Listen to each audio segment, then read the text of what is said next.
Guys, welcome back to a new video. Today I'm gonna pull all my firearm pull stations. So here we go.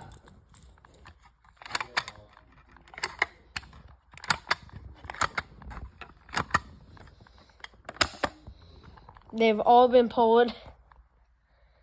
That's all of them, guys, and I'll show you how to reset them too. So these are pretty easy. You get the key, you insert it, it resets, spring there, everything. And these, easy, you just put the key in there. It does that inside, if you're wondering. Backside.